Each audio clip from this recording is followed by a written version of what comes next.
what's up? Thanks for checking out the Math Helper section on the readschool.org.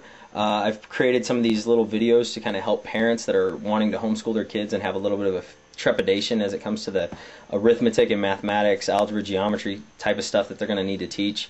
Go ahead and master these skills yourself so that you're able to better teach these skills to your kids. Any corrections that you need to make on any of the videos that I've done below, please let me know. And I know YouTubers are not shy about vocalizing any errors or mistakes that might be in any of these videos, and I have thick skin, so please let me know. The fact is the videos are going to be short, they're going to be quick, but you can go ahead and rewind them, watch them as many times as you need to. I'm going to put practice problems on the download page on the website, so go ahead and access those, reproduce them, send them out, plagiarize, I don't care. Anything that you want to do with any of these videos or data, it's free of charge, and I've developed it for you, and use it. It's for everybody. So our first addition problem is going to be 3/4 plus 4/8. Let's first understand the anatomy of a fraction. We have a numerator, a divided by symbol, and a denominator.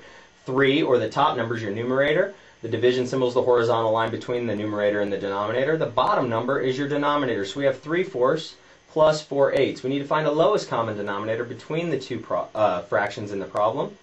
Now the lowest common denominator we can clearly see is 8. The lowest common denominator is the smallest number in which 4 and 8 are both factors of. Okay? So the lowest common denominator is a product, because a product is the answer to a multiplication problem. Factors are the components of a multiplication problem. So we need to find the lowest common product that 4 and 8 are both factors of, or the lowest common denominator.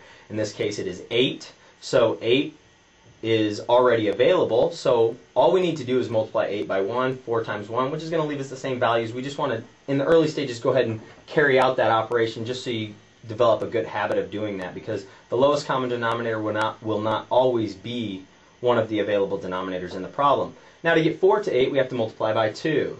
Whatever we do to the denominator we also have to do to the numerator. So 4 times 2 is 8, 3 times 2 is 6. So our new problem is going to be 6/8 plus 4/8. Now we'll go ahead and write that up together, and that's going to give us a new numerator of 10. And it's going to keep the same denominator, so that's going to be 10 over 8. Now that's called an improper fraction. This is another key term that you need to identify. An improper fraction is anytime the numerator is bigger than the denominator. This is also called a top-heavy or numerator-heavy fraction. So what we need to do is we need to convert that to a mixed number. The reason it's called a mixed number is because there's a whole number and a mixed number in its value system. So what we have is 10 over 8. This is also going to be the same as 10 divided by 8, as we identified. We're going to get 2. This is one of the rare instances where we actually use a remainder. Now the remainder of 2 becomes our new numerator, and the 8 remains our denominator. 1 is our new whole number, so now we have 1 and 2/8. Okay? We're almost done. What we need to do is reduce. And if you don't remember how to reduce, well, the way we reduce is we find the largest number that both the numerator and the denominator can be evenly divided by. In this case it's 2. So we divide by 2. Divide by 2 equals 1 and 1/4. And there is our final answer. Now, if you need to review this, just go ahead and rewind it and do it again.